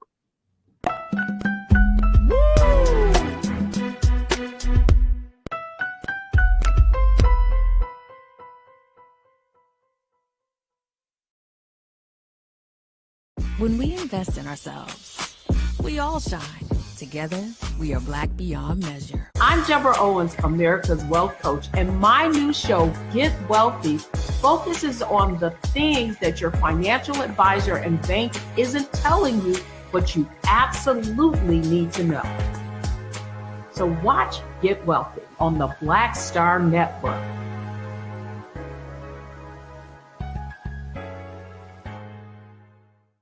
Hi, I'm Dr. Jackie Hood Martin, and I have a question for you. Ever feel as if your life is teetering and the weight and pressure of the world is consistently on your shoulders? Well, let me tell you, living a balanced life isn't easy. Join me each Tuesday on Black Star Network for a Balanced Life with Dr. Jackie.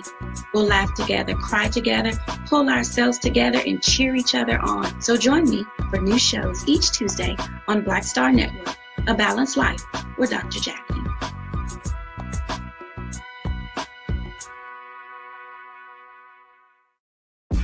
When we invest in ourselves, we're investing in what's next for all of us. Growing, creating, making moves that move us all forward. Together, we are Black beyond measure. When you talk about blackness and what happens in black culture, we're about covering these things that matter to us, speaking to our issues and concerns. This is a genuine people-powered movement. There's a lot of stuff that we're not getting. You get it, and you spread the word. We wish to plead our own cause.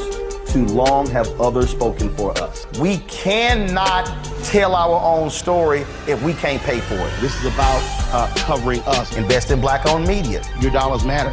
We don't have to keep asking them to cover our stuff. So please support us in what we do, folks. We want to hit 2,000 people, $50 this month, raise $100,000. We're behind 100,000, so we want to hit that. Y'all money makes this possible. Checks and money orders go to P.O. Box 57196, Washington, D.C. 20037-0196. The Cash App is $RM Unfiltered. PayPal is R Martin Unfiltered. Venmo is RM Unfiltered. Zelle is Roland at RolandSMartin.com. Hatred on the streets, a horrific scene, a white nationalist rally that descended into deadly violence. White people are losing their damn minds. As an angry pro-Trump mob storms the U.S. Capitol, we've seen shooting. We're about to see the rise of what I call white minority resistance. We have seen white folks in this country who simply cannot tolerate black folks voting. I think what we're seeing is the inevitable result of violent denial. This is part of American history. Every time that people of color have made progress, whether real or symbolic, there has been what Carol Anderson at Emory University calls white rage as a backlash. This is the rise of the Proud Boys and the Boogaloo Boys. America, there's going to be more of this. Here's all the Proud Boys, guys. This country is getting increasingly racist in its behaviors and its attitudes because of the fear of white people. The fear that they're taking our jobs, they're taking our resources, they're taking our women. This is white fear.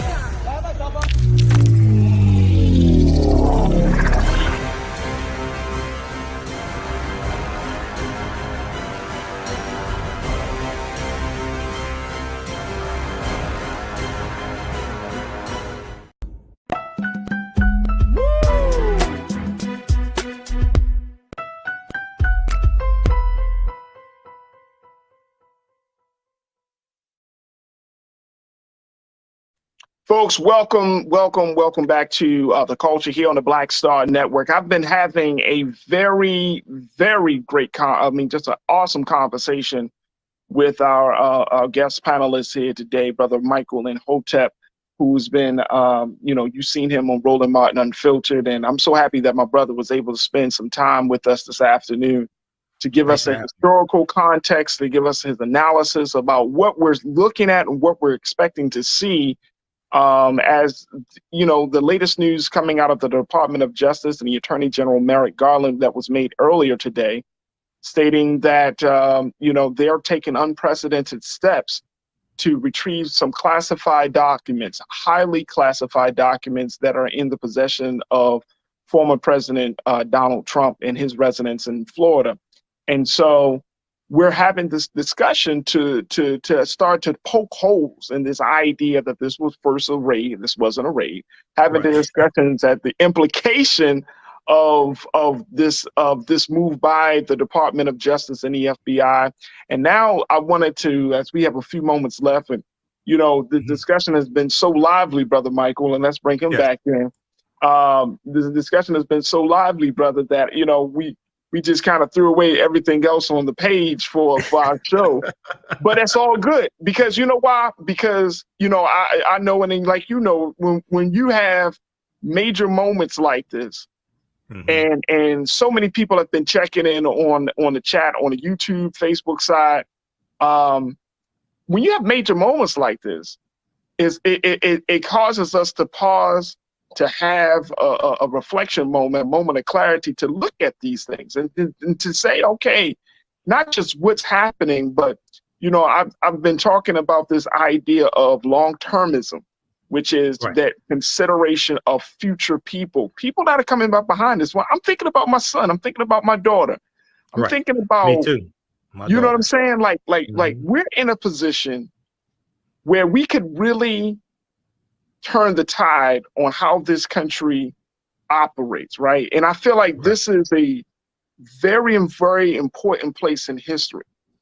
And as much as you have laid out so eloquently, you know, where this country has gone historically, the gains that the country have made, the setbacks that we have experienced. One thing is for sure, that history and gains and progress cannot be made unless people make the decision to say, enough is enough. We're going to make history. This is what I've thought about, you know, when the Forward Party announced, and this is the third party option that was announced by Andrew Yang, and Whitmer, both Republicans and Democrats. I read a piece by Jamel Bouie. And Jamel made it of the New York Times, and he just slammed this idea, like, boom, it's not going to work. The system isn't designed for this. Boom, and it hasn't worked. He looked at history, and I said to myself, but isn't history full of accounts of people who weren't confined by what was done yesterday? Isn't history a testimony of the impossible? Well, a lot of it. So what you look at is you see laws and policies create circumstances and conditions. Then movements are created to address those circumstances and conditions, to get laws and policies put in place to address the circumstances and conditions.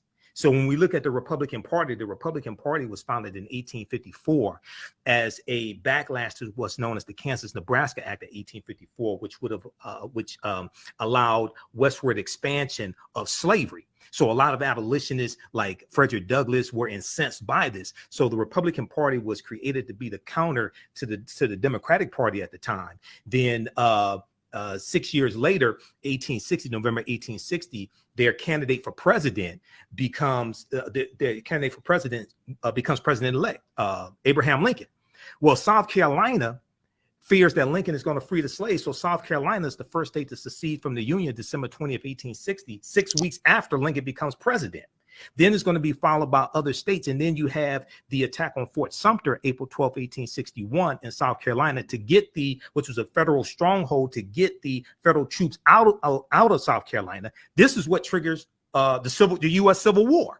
Okay. So you have policies creating conditions. You have a movement coming about to address the conditions, and you have the abolitionists fighting to end slavery, things like this. So, yes, that's true. Now, what we have to understand is when you talked about voting, one of the things that we miss when we talk about voting is voting is a continuous process. It's not a one-time event. Number one, you don't just vote to get people put into office and get policies put in place. You also have to vote to protect the gains that were made. And this is something that people miss. If we understood what was at stake in 2016, we would have stopped Donald Trump. Donald Trump only won Michigan, Wisconsin, and Pennsylvania by 78,000 popular votes. Okay, we would have stopped Trump because Trump reversed a lot of the policies from the Obama Biden administration that were beneficial to African Americans. He attacked and weakened the Affordable Health Care Act. He stopped the investigations into the patterns and practices of police departments. Okay, he reversed Obama's 2016 initiative not to renew federal contracts with privatized prisons because Trump was financially backed by Core Civic and Geo Group, which are two of the largest privatized prisons in the country. They donated almost $600,000 to his 2016 campaign. When he became president, he reversed that initiative, and they got more lucrative contracts, especially contracts to house migrants coming to this country. So if we understood history and understood Richard Nixon in 1968, who ran on the platform of law and order, this was part of the platform that Donald Trump ran on in 2016. So you don't just vote to get policies put in place that have been beneficial for you, we also have to understand the concept of protecting gains. And it's not always what somebody can do for you. It's also understanding how to block and stop what people are trying to do to you as well. This deals with understanding political self-defense. Okay. Yeah. And secondly, very quickly, African Americans, we should be focused on taking over the Democratic Party, not trying to start a third party. That's what most of us are. We should be focused, but see, it takes a different mindset to think about taking over the Democratic Party and fashioning it into what we want it to be. Okay. But and to that point, Brother Michael, I mean, you're saying it takes a different mindset. Right. It does take a different mindset, you know, and look, I like the idea if Black folks said, you know what, we're going to create a different party. Right. And if we're going to call, you know, I had this conversation with some of my culture crew members a couple of weeks ago. They said, well, come up with the Black Party or the Black Justice Party. Like that, because you know why? Here's this. As much as you share with like the history, this is the pivotal and fertile ground. I'm speaking of the time that we're currently living in. This is fertile ground for radical change to take place. Fertile ground, because dissatisfaction is high, because people are yearning for something different, because there are so many interests, right, where the American political system can't speak to all of these interests and to the diversity and to the growth of the country. This is fertile ground. This is the stuff, folks. Again, going back to my idea that some people see tragedy, other people see opportunity. This is fertile ground right now for us to say, where can we do it? Now, you might laugh at Andrew, and I'm not saying you, Brother Michael. I'm just saying people might say, oh, Andrew, you ain't crazy. I see it as an opportunity, a sign that, look, if they can come together and put together a little political action committee talking about running some candidates in November and possibly having a presidential candidate by 24, what's stopping us from being in that space? What's stopping us from saying that we can't do something? See, when you start talking about running for president and understanding the gerrymandering of the districts, and it takes 270 electoral college votes to become president-elect, and understand Biden got 81 million votes, okay? There was only 16.9 million of those votes came from African Americans, because there's only 30 million African Americans registered to vote. When you start talking about running statewide and running for president, it's something entirely different. You may have a third party at the local level. You may have slates and things like this at the local level. When you start talking about president, you have to understand how the electoral college actually works. Okay, there's not enough African Americans registered to vote to get a president elected in a third party by themselves. 61% of Biden's votes came from white people. It was 49 million white people that voted for Biden. I know a lot of people think the majority of his votes came from African Americans. No, it wasn't. He got 81 million votes. Only 30 million African Americans registered to vote. Okay, 16.9 million voted for Biden. When you start talking about on a national level, it's entirely different. We can become a third force because, see, like you have the Progressive Caucus in the Democratic Party. We could become a very powerful third force in the Democratic Party, just like the Tea Party became a very powerful force within the Republican Party. The Tea Party was not a separate party. When they went to go vote, okay, there was the Republican candidate who was a member of the Tea Party. That was a faction within the Republican Party. Look, let me just tell you, we could start there. I'm not saying we jump out there, but you know what I'm saying? Like, but we can start there. And here's my point on that, Brother Michael.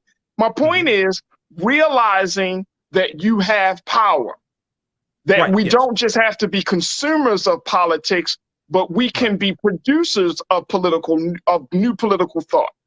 We don't just have to, we have power, right? And here's why I'm pushing back on a lot of, and this is just my understanding, folks. This is Black Star Network. You know how I keep it 100, y'all, and we can have a diversity of views. But I'm pushing back now on Black folks, Black leaders, Black politicals, just saying, all right, just go out and vote. Man, no. Yeah, no, you can't. I'm pushing back on that. No. That's not, because that's conditioning, especially for the next generation. It's conditioning young people to think that all they got to do is just pull a lever, cast a ballot, and then they wait Right. for change. I'm not Right. waiting on no mystery God to save me in the falling of America, brother. Right. Yeah. You have to I'm not understand waiting. I policy. can't wait on that. I can't wait. Either we Right. gonna get out there and get this shit popping, or we not. Right. It's just Right. You have to I understand can't wait. policy. You have to understand what the candidates advocate for. We have to have our own agenda as well, based upon an understanding of politics and history. But also, there's engagement that takes place after the election is over with, and that's the part that a lot of us miss. The election is the end of one process and the beginning of another process. But very quickly, before we run out of time, brother Farajii, go I ahead, just bro. wanted to talk very quickly, a couple minutes about my 2 online history classes I teach on Saturdays and Sundays. I've been studying history for 30 years. I'm a historian. Visit my website, theafricanhistorynetwork.com, theafricanhistorynetwork.com. On Saturdays, 2 p.m. to 4 p.m. Eastern Standard Time, usually, I teach ancient Kemet, the Moors, and the Ma'afa. Oh, there we go. And then you can scroll down and it'll show you the class. On Saturdays, I teach ancient Kemet, the Moors, and the Ma'afa, understanding the transatlantic slave trade, what they didn't teach you in school. This is a 10-week online class. This time around, we're going to do 12 weeks. We deal with thousands of years of history and what leads up to the transatlantic slave trade taking place. Okay, I do a PowerPoint presentation. We have book references, articles, video clips. There's a binder that I teach from. This is going to transform the way you think about history. Okay, you can scroll back up because it has the information right above that. Come on, man. Come ancient on. Kemet. And then it has the link there. The class is on sale $60, regularly $130. We do the sessions live. All the sessions are archived and recorded. You can go back and watch it anytime. So a year from now, 2 years from now, you can have full access. You can watch the entire class. The content, I would say, is PG-13. You can use it with your children as well.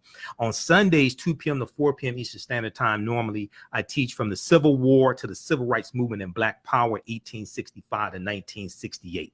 It deals with a lot of history that we talked about today. And if you scroll down a little bit more, we have the second class. We start in 1803 with the Louisiana Purchase and the Haitian Revolution because those two events are related. We go throughout history chronologically, see what leads to the Civil War taking place. We deal with Reconstruction, 1865, 1877, Jim Crow era, Great Migration, 1915, 1970, World War I, World War II, Civil Rights Movement, and Black Power movement. To understand what happened to us after slavery ended, what were the laws and policies put in place to get us to where we are today, to understand where we need to go from here. So both classes are on sale, and we have a bundle pack. You get both classes for $100. Visit our new website, theafricanhistorynetwork.com, theafricanhistorynetwork.com. And this helps us keep doing the research, stay on the air, keep broadcasting, pay some of the bills, etc. So I look forward to seeing you all in class this weekend. Hey, Brother Michael.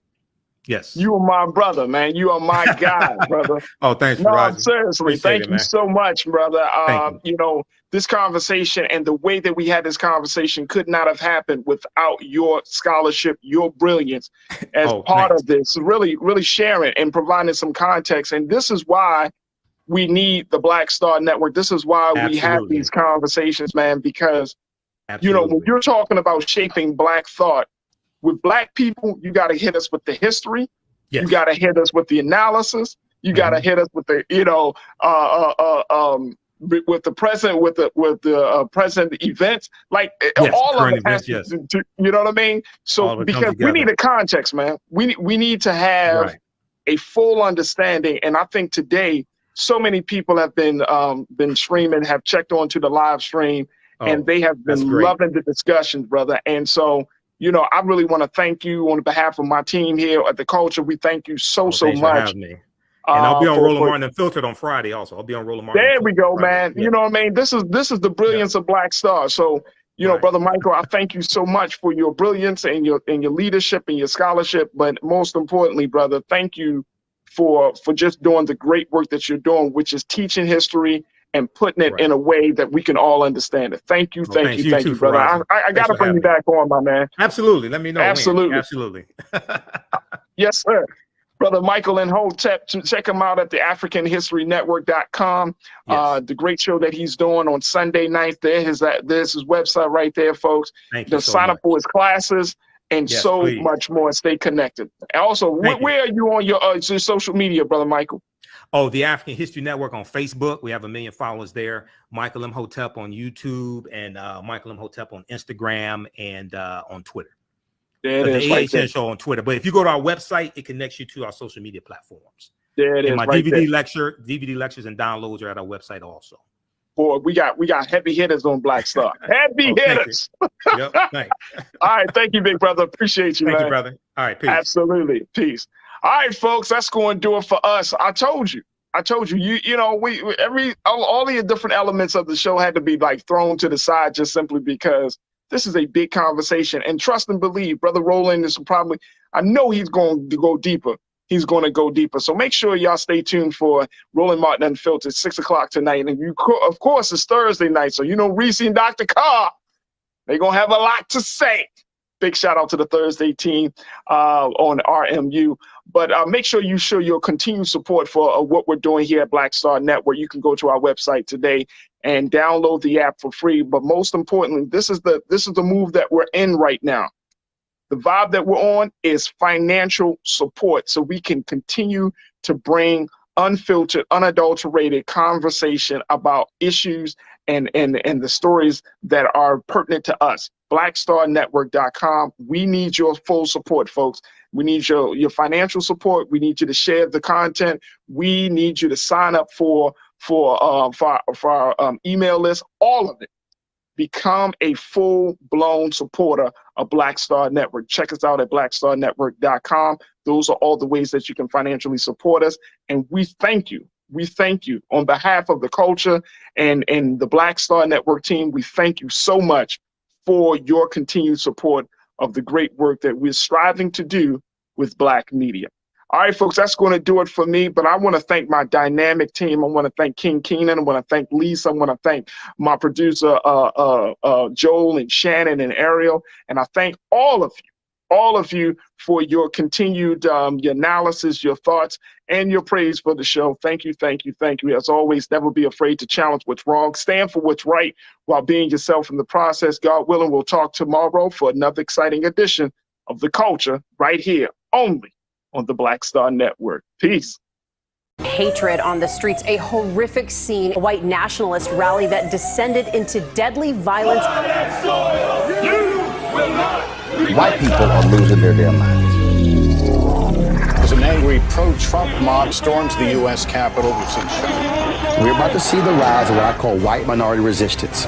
We have seen white folks in this country who simply cannot tolerate black folks voting. I think what we're seeing is the inevitable result of violent denial. This is part of American history. Every time that people of color have made progress, whether real or symbolic, there has been what Carol Anderson at Emory University calls white rage as a backlash. This is the rise of the Proud Boys and the Boogaloo Boys. America, there's going to be more of this. Here's all the Proud Boys, guys. This country is getting increasingly racist in its behaviors and its attitudes because of the fear of white people. The fear that they're taking our jobs, they're taking our resources, they're taking our women. This is white fear.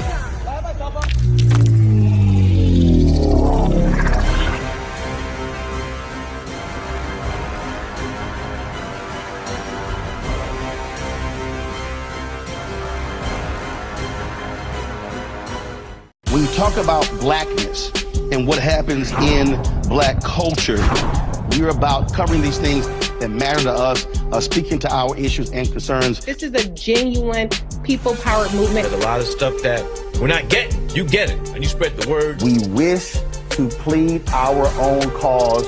Too long have others spoken for us. We cannot tell our own story if we can't pay for it. This is about covering us. Invest in black-owned media. Your dollars matter. We don't have to keep asking them to cover our stuff. So please support us in what we do, folks. We want to hit 2,000 people, $50 this month, raise $100,000. We're behind 100,000, so we want to hit that. Y'all money makes this possible. Check some money orders. Go to P.O. Box 57196, Washington, D.C. 20037-0196. The Cash App is $RM Unfiltered. PayPal is R Martin Unfiltered. Venmo is RM Unfiltered. Zelle is Roland at RolandSMartin.com.